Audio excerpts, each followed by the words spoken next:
Hey, it's Marthea Pitts, the MSW coach, and I'm pinning a comment one moment. I'm going live to talk about a conversation I just had with an alum of my career accelerator, Samantha. We just recorded a podcast episode that I'm going to release later in the next few weeks. And I wanted to come on and talk about a dynamic she was just talking about in the recording. And I was like, I should talk about that on live tonight. So, hey, how you doing? As you're coming in the room, drop in the chat where you're logging in from, what city, what state, what country, where are you? Hey, Social Work Collection, how you doing? I hope your day is going well. I'm going to tell y'all now my energy a little bit low. Only because I took me a nap before I recorded my podcast episode with Samantha. But I'm getting there. Okay, Social Work Collection is in Kentucky. I love you. I didn't know you were in Kentucky. My old DC director, he was from Kentucky. Louisville. That's where he was from. He used to try to teach me how to say it. Louisville. No, not Louisville. He said that's wrong. Louisville, Kentucky.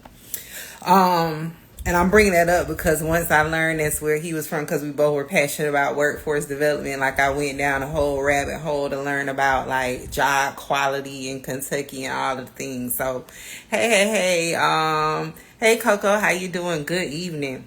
So, I want to talk about why social work theory is very different from job market strategy. Okay, so I just wrapped up a podcast episode with one of my alum of the Micro to Macro Career Accelerator, which is Samantha. She graduated from her MSW degree program 2 years ago, and she is 25. And I bring that up because she brought it up in the podcast episode. It's a really good conversation, so make certain that you be on the lookout for that episode. But she was talking about the dilemma that she had in her degree program, in her MSW degree program, where even though she was in a macro track program, she graduated and she's like, her program was great. It was wonderful. However, there was a clear disconnect for her in preparation for the job market, right? She learned, these are my words, she learned all of the theories. She had what I feel is a really great internship opportunity that she took advantage of. But in her program, it was heavy, like the macro job market conversations that she got was heavy political social work. And so we went through a whole deep dive about there being a very distinct difference between political social work and macro social work. I know sometimes social workers try to connect the two, but they are very different in nature. And I say that only because as of late, I've come in contact with a lot of social workers who say they're interested in macro work, but they don't want to do anything political, right? And I'm always like, okay, well, that's understandable. You don't have to do that. But for whatever reason, a lot of people are being told that macro work is just political work, right? And so when she brought up this situation where her macro program, when she would ask questions about job market preparation and jobs and employment readiness upon graduation, it was all very heavy. You can be a political social worker. And she was like, I didn't want to do that. And she was very clear that she didn't want to do anything politically connected because she had an undergraduate experience at her university where she was doing like a politically connected internship. And she said just from that experience alone, she was very clear about the fact that that wasn't the space she wanted to be in. And I love that for her. Again, I'm like giving you like a sneak peek into what we talked about. I was telling her like that was a great thing that she had that opportunity. And I wish more social workers had opportunities for experiential learning where you actually get your feet wet in a safe environment of being your degree program to figure out what do you like, what don't you like, right? Because I see a lot of people set their sights on a career path, and I've actually talked to social workers in the recent months where they've like set their sights on a certain career path and they literally get into the job or get into the thing after all of these years of education and credentialing and licensure or whatever it may have taken for them to get there. This isn't just a license specific conversation, but they're one day into the job and they're like, I don't like this. And it's like, wow, if there were more opportunities built in for you to figure that out before you spent years getting to this point and be one day in on the job and say you don't like it, it would have been helpful time wise. So she talked about how she had that early experience in her undergraduate program to do like a political internship, and she was very clear that that's not what she wanted to do. So fast forward, she graduated from her MSW degree program, which was a macro track, and she unfortunately had to go into direct practice because she could not find a macro job, right? And so this is the title of the conversation I want to talk to you all about, is like, when your social work degree gave you theory, right, it prepared her to do policy connected work. Her undergraduate degree prepared her to do research work. So research informs policy, but nowhere between those two degree programs did it prepare her with job market strategy. And it's understandable because your degree programs are there to teach you theory. They're teaching you how to be a social worker, but they don't teach you how to get the jobs, right? So I want to give you a term for that dynamic, right? It's called, the term I came up with is career instruction gap, right? It's what happens when your program teaches you how to be a social worker, but not how to get hired as one, especially at the macro level.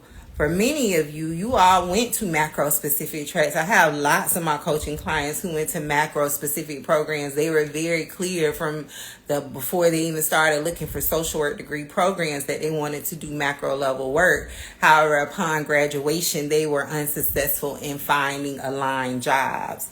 So I wanted to talk about career instruction gap, specifically how this shows up for you. Because the point of this whole conversation is I want you to take a deep dive and be super self-reflective tonight to understand or identify, have you experienced a career instruction gap where you were taught how to be a social worker, but you weren't taught how to get a job as a macro social worker, right? And so this extends way beyond resume writing. However, it may show up when it's time for you to find macro jobs, when it's time for you to write your resume, when it's time for you to identify what specific way do you want to do your work. I did a live last week around the importance of career clarity. Someone left me a comment on that. I put it on YouTube and it's on my Instagram page around like how helpful that is. I encourage you to go back and watch that live, because every conversation that I'm having with you all over the next several weeks really is a build upon the last one. So how it shows up, how career instruction gap shows up, is if you're not clear and specific about what type of macro work you want to do. Like if you are still very surface level, like if I ask you, what type of macro social work do you want to do? And you say policy, and you can't tell me anything else. You can't tell me like what issue, what population, how you want to do your work on a daily basis, then you need more specificity. And I encourage you to go back and listen to that episode. Social Work Collection. Oh my goodness, every live has a piece of wisdom. Those with ears will listen. Thank you so much. Yes, so I want to talk about how the career instruction gap shows up. So I'm going to break it up pre-degree program, pre-graduation and post-graduation. So before you graduate, while you're still in your degree program, after you graduate, I'm going to be sharing with you 3 signs of what it will look like. And this conversation really is for people who've already graduated from their degree programs, people who are aspiring macro social workers who haven't started their degree programs, and for current students. So when you're in grad school, so this is when you're in your MSW degree program, how career instruction gap can show up. The first way is you keep hearing either be it from your your professors, from your internship supervisors. I don't know what y'all call them, supervisors, I think. Your internship people who have to sign your timesheet off and all of those things. Is you keep hearing from them, you can do anything with an MSW degree, but no one can tell you how to get the job or what does a specific job look like. So for Samantha, in the podcast interview that we just did, because she was giving her testimonial being in the program, working with me, the clarity that she's gotten, all of the wins she's gotten since being in the micro to macro career accelerator. She talked about how when she was in her degree program, how she desperately wanted a mentor. She wanted someone to guide her on building a career for herself so she could have a job upon graduation, and so she could go into macro level work. But she said that she struggled the whole time with being able to find someone who could guide her into this new career. And so she said that a lot of those conversations again was, you could do political social work. She said that was the gist of every conversation that she would have with people. No one talked to her about her options. No one could give her information around what are the strategies she needs to follow to get a job. The conversations will be very generic in nature, and it will always similarly they could always sound like you can do anything with the MSW degree. I always talk about when I first jumped on the scene about 6 years ago at this point as the MSW coach. What I noticed was the information floating around in social work streets about macro level work is that your MSW degree is versatile. You can do a lot with an MSW degree, but no one was talking about what a lot meant. What did a lot look like? No one was giving contextual information as to what does that look like as far as jobs? What types of jobs can I do? How do I apply for them? And so Samantha was saying that that's what she kept hearing in her grad school program as well. So that's one sign that you are experiencing career instruction gap, meaning you do not have the proper ecosystem, the support system in place to educate you while you're in your degree program about what your career options are. This is a clear indicator that you need something more than just social work theory. You need job market strategies. The second sign in grad school is that, I kind of talked about this as well, is that the conversations about macro social work jobs are very one-dimensional in nature. So in the example that I put here by this sign is that macro equals politics in every conversation. However, it can look very different depending on who your professors are and where their experience lies. One thing I know to be true is that when people are not specialized in job market readiness, career readiness, workforce development, their conversations about careers can only be centered around their personal experience. Let me break that down for you because I love a good example. If your professors went straight from graduate school into higher ed, into academia, and started in the professorship, and they never worked in the real world, that's what I'm going to call it, because academia is a whole nother world. It really is like a whole nother planet.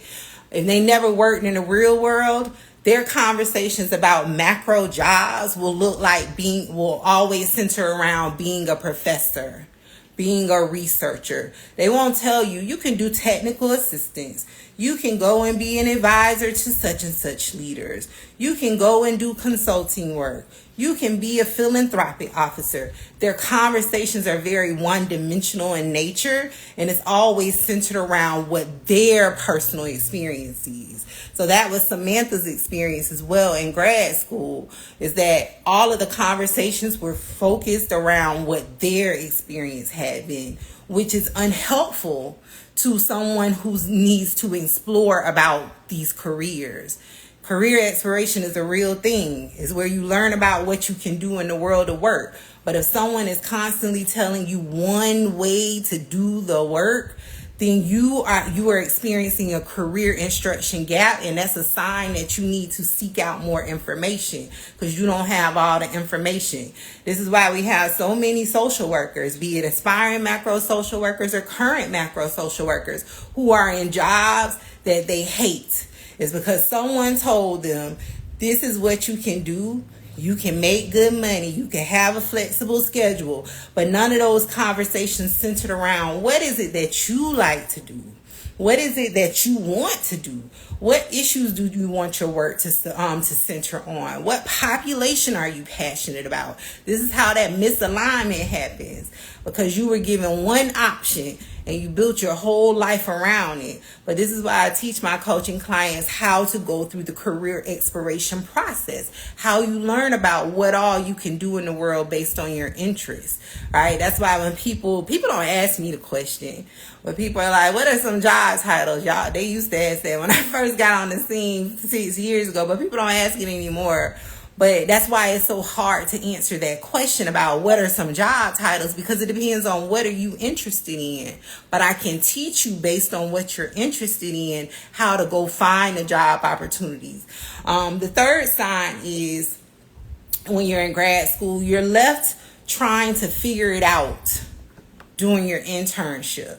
So for Samantha, she talked about in the podcast interview around the fact, I asked her a question around like her internship. Did she specifically pick that herself? Was that like, did she sit down with an academic advisor and like co-design the internship? And she was basically saying, no, it was just given to her, right? She didn't really have a say-so in it. It was a great experience. It's going to be foundational in helping her get a macro job now that I've worked with her and we know how to leverage that experience. But she wasn't given a say-so about the thing. And again, this is a sign while you're in grad school how career instruction gap shows how it actualizes, because even while in your degree program, you should be the captain of your career. You're not in the job market yet, but everything that you're doing in that degree program is getting you ready for the job market. So I'll give you an example. If you are interested in geriatric populations and helping them transition to home care instead of being in residential facilities, I'm making this up, but I had a lot of coaching clients, and I may not know the terms, but I know the scenarios. So if you are interested in the geriatric population and helping them transitional to in-home care, because you are a strong advocate for people should, age at home with their family and a support system, and people that love them and care for them and quality care, right? But in your degree program, you just let the people place you in child welfare or the K through 12 education system, right? And you didn't say, no, that's not really what I'm interested in. I'm interested in geriatric population and the aging population, right? That is a sign that you didn't take charge of your internship, right? And so the reason I bring that up is because what you do in your internship is foundational to what you are wanting to do post-graduation. So you should be active in that process. You should be leading the conversations. The only thing the people should really be doing is like getting the site secured for you and signing off on the documents. But you should be the one leading the conversations and saying, this is what I need. These are my expectations. I understand I have to meet my hour requirements and meet the competencies of a social work degree. I'm all for that, but I also want to get this out of my experience, right? And when you're not having those conversations, you are experiencing a career instruction gap, because the purpose of an internship, the purpose of a practicum is to give you experience to leverage to get a job upon graduation. Drop a 1 in the chat and tell me, are you, the thing that you did in your internship or practicum, was that the type of job you wanted post-graduation? Drop a 1 if it was. Drop a 2 if it wasn't. 1, yes, I did what I wanted to do in my internship, and that was the type of job that I wanted out post-graduation. A 2 if it wasn't. Let me see what people have to say. And so next we're going to jump into after graduation. I'm going to give you 3 signs of what career instruction gap looks like. Jen says a 2. Thanks, Jen. Social Work Collection says a 2. Thank you, Social Work Collection. And that's the running theme for many social workers. Right? So this is why I'm having this conversation. It's not to say, oh, you did something wrong. It's to give you words to illustrate for you what a career instruction gap looks like, and how, if you don't identify it, what it will look like post-graduation. Okay? So after graduation, what a career instruction gap what it actualizes into is that you're qualified, but you're stuck. So I can't wait to release Samantha's podcast episode. We started last week interviewing alum of the Micro to Macro Career Accelerator, and I still have more to record, and so I can't wait to release those. But I'm so excited about you all listening to Samantha's journey. But one of the things that we talked about is like after graduation, around how you feel stuck. You know you're qualified, but you feel stuck in your career, right? And so that is an indicator of career instruction gap. And so what that may look like is you're a super high achiever. You've done all of these wonderful things in undergrad and grad school, but you are now out in the job market and you're struggling with finding a job that challenges you in a good way, right? That allows you to put your thinking cap on every day, that gives you autonomy, where you're not just flowing through the day and doing the work with your eyes closed. You're just checking the boxes that you don't even like checking, right? So after graduation, it looks like you're in jobs that you're feeling stuck in your career, but you know you're qualified to do more. You may not have words, but you're just like, I can do more than this, right? I've been an honor roll student. I've been on the dean's list, the president's list. It's like, I can do more than this right here. A second way after graduation is that you keep applying to jobs you don't even want, right? So this is a very real scenario. And again, it's a result of career instruction gap. You did not get proper preparation for the job market. You learned social work theory, but you didn't learn how to do job matching, how to write a resume, how to master interviews, how to job search, right? So you keep applying to jobs that you don't even want. This is why we have people who are like, I want to do macro level work. I went to school for it, or I've just always been interested in it, even though I went to a different degree program. But right now, I'm just having to apply for case management jobs, and I keep taking them because that's all I can find, or that's all that I know how to get. That's the result of a career instruction gap. You did not learn the fundamentals. That's why I teach the fundamentals in my career coaching program. The third sign is you feel like you're the problem, but really you just never got the strategy to match your goals.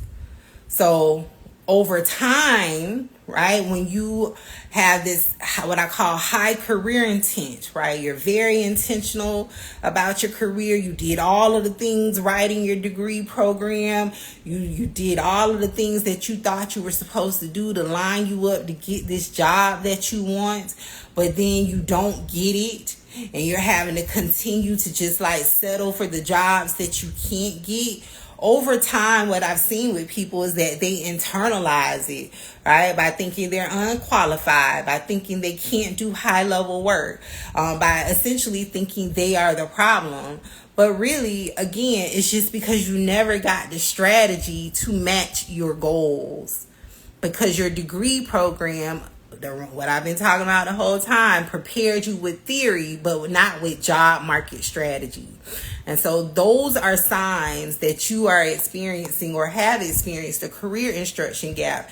Now, what is the purpose of this whole conversation, Marthea? Is to tell you that once you get a degree, you have to do more, right? And not more and more education, but more to get the job market strategies, techniques that you need in order to be in the place that you want to be in your career, because your degree program was not designed to prepare you with that. And in a lot of people's situation, it probably created more barriers than opportunities for you. Especially if you were hearing the same narratives over and over. You can only do this. You can only do that. These are all your only options. And then you built your whole world around it and stopped seeking out information to learn about, is this true? Can I do more? All right. So the question that I have for you all today, because I got a self-reflection question for you. I want you to drop it in the chat or just think about it, or you could DM it to me. Did your MSW program prepare you to get hired in the role you wanted? Or did it just prepare you to be a social worker in theory? So I'll repeat it. Did your MSW degree program prepare you to get hired in the job that you wanted?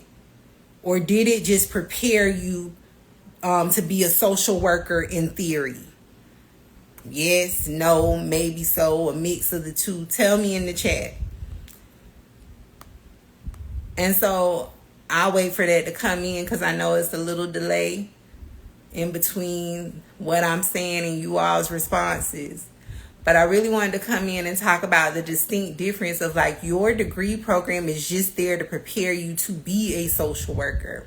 It's not designed to teach you how to get jobs in the job market. That is information you have to go and seek on your own. And so one of the other things that Samantha taught about in our podcast episode that we just recorded is where she was like at the point where she got in her career. And she's only been in the field 2 years. She just graduated 2 years ago. She said where she was in her career, she realized like, I got to do more than this.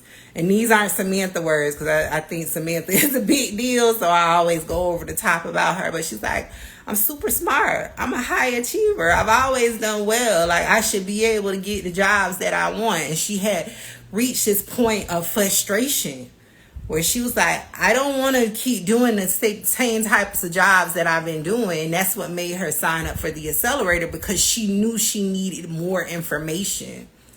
So Lynn says social work in theory. Thank you, Lynn. Sherry says no, it did not prepare her. Thank you, Sherry, for engaging.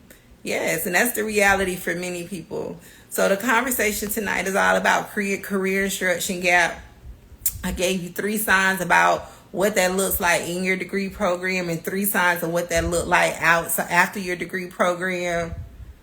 Graduation. Jen says it gave me an MSW to get only specific roles that are in demand in my area, but only in specific areas. That's another aspect to it. Thanks, Jen. I didn't even bring that up. So in workforce development, look, Jen got me putting on my workforce development hat. Workforce development, the whole purpose of why higher education institutions exist, well, prehistory, they used to exist because you go there like to learn how to critically think and, you know, be a thinker and all of the things, right? But fast forward, higher education institutions are typically there as a way to prepare you for the workforce. So the degree programs that they have are picked based on the demands of the geographic region that you live in. So if your area says we need more medical social workers, all of the social work degree programs in your geographical region are going to be medical social worker geared and not, I'm making up something, and not human service social workers. Right? So it's all about the in-demand jobs. And Jen just gave us a good example of that. Most definitely. So where the misalignment can happen in that is if you go into if you say, I want a social work degree because I want to do macro level work, but the workforce development experts, the higher education experts, the state leaders have already said our job market outlook, our employment outlook for 20 years from now looks like we're going to need more medical social workers to enter the workforce. The degree programs are going to be that. It's not going to be macro social work. It's not based on your interest. It's based on the labor market outlooks. I love that. Thanks, Jen. So if you've been feeling like Samantha, right? Like you got everything except for the career prep, I want you to come to the webinar I'm having on Monday, August 12th. Samantha is going to actually be there talking about her experience of learning what I'm going to be teaching in the webinar, which is the top 5 transferable experiences that every social worker has right now to get them a macro social work job. You may know them as transferable skills, but I call them transferable experiences. It's the experience that you already have right now that qualifies you to get a macro job, regardless of where you worked, regardless of what population you work with, regardless what degrees you have. And this conversation is applicable to everyone, wherever you are in your career journey. Be it a student, be an early career professional, mid-career professional, or OG. So I invite you to come to the How You're Already Qualified to Get Macro Social Work Jobs webinar on August 12th. The investment is only $25, and I'm going to be showing you a breakdown of what 5 transferable experiences you already have, how you got them, and then I want to be comparing and contrasting them to actual macro social work job postings to show you, like, look, you did this. This is what this means. Look at this job. They are hiring for this. Because, and Samantha talked about this in the podcast episode, for her, that is where she really got the confidence to say, I can get these jobs. And that was in our resume writing intensive, where I break down everything that you've ever done in your career and show you like how that qualifies you for the macro jobs you want. So I invite you to attend that webinar. Many of you have registered, but there's still spaces available, and it's on August 12th. I would love if you come. The investment is only $25, and this is an opportunity to start filling that career instruction gap, right? You're stuck. You're feeling what you're feeling. You think you only have one dimension to your career or one avenue, and it's because you need more information. How can I listen to that podcast? It's going to be on my Macro Social Work Your Way podcast. I'm going to release it in like the next few weeks. The best way to get is to go into the link in my bio and join my newsletter. And there is a link there to the podcast. It's on Apple Podcasts. It's called Macro Social Work Your Way with Marthea Pitts. But there's a link in my bio at macroandpaid.com. Jen says, will it be area specific or relevant to all issues? All areas, Jen, because it's based on you. I don't care where you work, where you live, what country you live in, your population, are you licensed or non-licensed, are you clinical or non-clinical. I'm going to be going over the 5 experiences that every social worker has. Okay? Good questions. Oh, you're welcome, Lynn. All right, so I'll talk to you all next time. Thanks for the engagement. Okay, Jen says, okay, I need help. Jen, come to the webinar. It's going to be good. All right, talk to y'all later. Happy macro career planning. Bye.